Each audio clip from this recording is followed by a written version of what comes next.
नमस्कार, Ram Ram. BNA network के YouTube channel पर आपका स्वागत है। मैं हूं कुलभूषण। अगर आप हमारे चैनल से अभी तक नहीं जुड़े हैं तो कृपया चैनल को सब्सक्राइब कर लीजिए।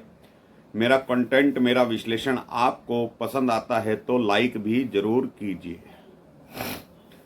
दो खबर भारतवर्ष से हैं, एक दिल्ली राज्य से और एक उत्तर प्रदेश से। अरविंद केजरीवाल की पार्टी आम आदमी पार्टी में बगावत इतने बड़े स्तर पर शुरू हो चुकी है और होने वाली है, जिसका अंदाजा अभी जेल में बैठकर केजरीवाल नहीं लगा सकता। 5 पार्षदों ने आम आदमी पार्टी को तिलांजलि दे दी है, भारतीय जनता पार्टी ज्वाइन कर ली है और ऐसे में एमसीडी में आम आदमी पार्टी का ग्राफ नीचे की ओर आना शुरू हो चुका है।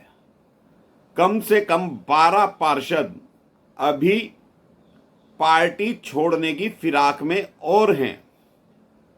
मनीष सिसोदिया जो पदयात्रा कर रहे थे या कर रहे हैं, वो पार्षद जो मनीष सिसोदिया के समर्थक हैं और जो केजरीवाल से नाराज चल रहे हैं, सुनीता केजरीवाल से नाराज चल रहे हैं, वो 5 पार्षद अभी पार्टी छोड़ चुके हैं और 12 पार्षद ऐसे ही कतार में हैं।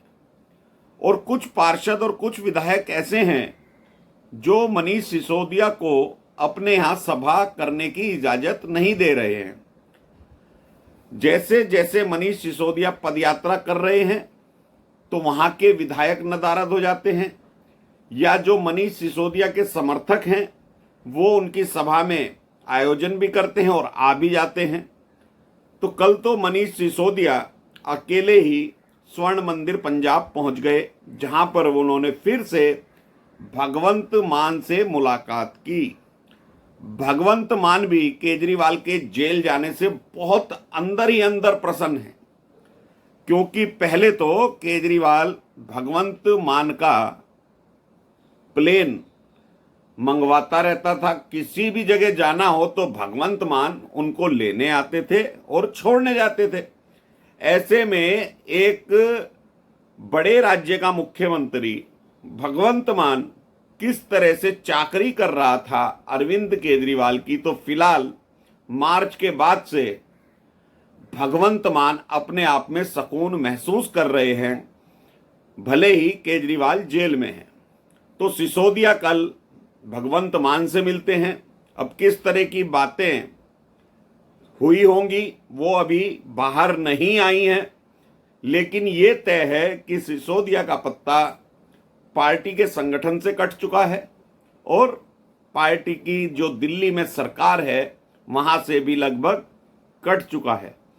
हाँ, अरविंद केजरीवाल को जब जमानत मिलेगी, एक बार फिर केजरीवाल कोई नौटंकी ऐसी कर देगा सिसोदिया के साथ कि सिसोदिया को लगेगा कि केजरीवाल तेरा हितैषी है। लेकिन सुनीता केजरीवाल सिसोदिया को किसी तरह का कोई भाव नहीं दे रही हैं। सिसोदिया की शीश महल में एंट्री बैन हो चुकी है और जो भी कार्य कर रही है वो सुनीता केजरीवाल कर रही है। शरद पवार से जाकर महाराष्ट्र में मिली तो वहां सिसोदिया, जो कि नंबर 2 की हैसियत रखता था, उसको साथ लेकर नहीं गई। तो ऐसे में सुनीता केजरीवाल सिसोदिया का पत्ता काटने की तैयारी कर चुकी हैं। तो वहीं सिसोदिया के समर्थक धीरे धीरे आम आदमी पार्टी को छोड़ रहे हैं। 12 पार्षद अभी ऐसे हैं जो और पार्टी को चुनाव से पहले छोड़ देंगे और कुछ विधायक भी हैं जो कांग्रेस में शामिल होंगे। ऐसा नहीं है कि सारे के सारे पार्षद या विधायक भाजपा में जाएंगे। कुछ विधायक, 3 से 4 विधायक ऐसे हैं जिनकी कांग्रेस पार्टी में एंट्री हो जाएगी, क्योंकि उनकी कांग्रेस से बातचीत चल रही है। अब बात करते हैं कांग्रेस पार्टी के महान नेता राहुल गांधी विंची की। अब ये राहुल गांधी विंची कौन है? ये लोकसभा में विपक्ष के नेता हैं। बांग्लादेशी पत्रकार तो इन्हें गांधी बोलते ही नहीं है, वो तो इनको राहुल विंची बोल रहे हैं आजकल, और तरह तरह के बयान जारी कर रहे हैं, उद्घाटन कर रहे हैं, रहस्य उद्घाटन कर रहे हैं कि भाई राहुल विंची और सोनिया गांधी, उनका भी नाम वो दूसरा लेते हैं जो उनका इटली वाला नाम है, तो उनके कारनामे बताए जा रहे हैं। लेकिन हिंदुस्तान की मीडिया इस खुलासे के बाद भी कोई डिबेट अपने चैनल पर नहीं कर रही है, और कोई पत्रकार ऐसा नहीं है कि भाई जो बांग्लादेशी पत्रकार बोल रहा है और वो सम्मानित पत्रकार है, जो खुलासे कर रहा है उस पर नेशनल मीडिया बिल्कुल शांत है। अभी प्रधानमंत्री मोदी यूक्रेन गए तो नेशनल मीडिया वहां पहुंच गया, प्रधानमंत्री रूस जाते हैं वहां पहुंच जाता है, प्रधानमंत्री अमेरिका जाते हैं वहां 20-20, 50-50 पत्रकार पहुंच जाते हैं। लेकिन अगर राहुल गांधी के बारे में कुछ खुलासे हो रहे हैं, ये बताया जा रहा है कि उनकी 2 संतान हैं, तो वहां तक हमारे पत्रकार क्यों नहीं पहुंच रहे, और कांग्रेस वाले जवाब क्यों नहीं दे रहे, और राहुल गांधी क्यों जवाब नहीं दे रहे? भाई आपके ऊपर कोई आरोप लगा तो आप उसका खंडन कीजिए, और बांग्लादेशी पत्रकार तो कह रहे हैं भाई एक बार तुम खंडन करके दिखाओ, सारे सबूत पेश करता हूं। तो जिस तरह की बातें अब निकलकर सामने आ रही हैं, उससे भी बड़ा कांड राहुल गांधी दिन पर दिन हिंदुस्तान में करते जा रहे हैं। मोहब्बत की दुकान चलाने वाले राहुल गांधी अपनी दुकान पर पेट्रोल और केरोसिन बेच रहे हैं। जातिगत जनगणना, आरक्षण, संविधान, धोबी, नाई, मोची, माइनॉरिटी, इस तरह की बातें कर रहे हैं। कह रहे हैं कि 50% जो आरक्षण है हम इसको बढ़ा देंगे। भाई राहुल गांधी साहब, आप किस जाति के हो ये तो आपने संसद में बताया नहीं, तो शायद आप जातिगत जनगणना इसलिए कराना चाहते हैं कि आपको अपनी जाति पता लग जाए, या आप कौन सी जाति में जाना चाहते हैं वो पता लग जाए। जब आपको स्वयं अपनी जाति ही नहीं पता, और जाति तो छोड़िए धर्म भी नहीं पता, क्योंकि जो खुलासा हुआ है उसमें तो आप क्रिश्चियन हैं, अपने आप को दत्तात्रेय ब्राह्मण बताते हैं, जनेऊ भी डालते हैं, लेकिन जनेऊ डालने का तरीका आपको नहीं पता, और एक ब्राह्मण बीफ नहीं खाता वो भी आप खाते हैं, और जनता को भड़काने का काम कर रहे हैं। जो समाज में छोटा तबका है, वो भले ही किसी कारण से गरीब है, या पिछड़ी जाति का है, अनुसूचित जाति का है, तो ये व्यवस्था ना तो राहुल गांधी तुमने बनाई है, ना नरेंद्र मोदी ने बनाई है। देश की आजादी के बाद जवाहरलाल नेहरू सत्ता पर काबिज हुए थे, वो पक्के आरक्षण विरोधी थे, उन्होंने आरक्षण लागू नहीं होने दिया। अंबेडकर से उनका 36 का आंकड़ा रहा। भले ही अंबेडकर ने संविधान के निर्माण में अहम भूमिका निभाई है, लेकिन जवाहरलाल नेहरू का उनसे हमेशा 36 का आंकड़ा रहा। महात्मा गांधी का अंबेडकर से 36 का आंकड़ा रहा, और देश के बंटवारे के समय अंबेडकर ने ही कहा था कि जो भी हिंदू और मुसलमान के नाम पर देश का विभाजन हो रहा है, तो मुस्लिमों को हिंदुस्तान में ना रोका जाए।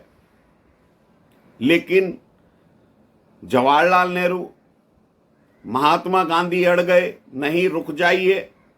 और आज आप एक तो संविधान की बात करते हैं, जातिगत जनगणना की बात करते हैं, तो पहले तो आप ये निश्चित कर लीजिए कि आपकी जाति कौन सी है, आपका धर्म कौन सा है, आपकी माताश्री कौन से धर्म को फॉलो करती हैं, आपकी बहन कौन से धर्म को फॉलो करती हैं और आप किसको मानते हैं, ये तो सार्वजनिक कीजिए जब आप सार्वजनिक जीवन में हैं।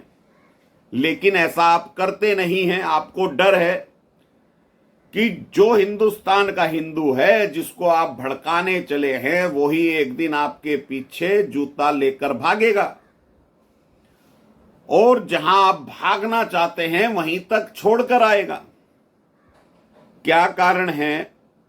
साल में 365 दिन होते हैं और 150 से ज्यादा दिन आप विदेश में होते हैं। किसके साथ वो दिन बिताते हैं आप? कौन सा ऐसा कार्य करते हैं जो देश हित में करते हैं बाहर जाकर? जो बांग्लादेशी पत्रकार महोदय ने खुलासे किए हैं, उनके बारे में जवाब कौन देगा? ये तो हिंदुस्तान की सरकार शांत बैठी है, वरना हिंदुस्तान की एजेंसियों को चाहिए कि जो खुलासे, विस्फोटक खुलासे राहुल गांधी और इनके परिवार के बारे में हो रहे हैं, उसका तुरंत पता लगाया जाए। ये हिंदुस्तान के नागरिक हैं भी या नहीं, इसका पता करके उजागर किया जाए।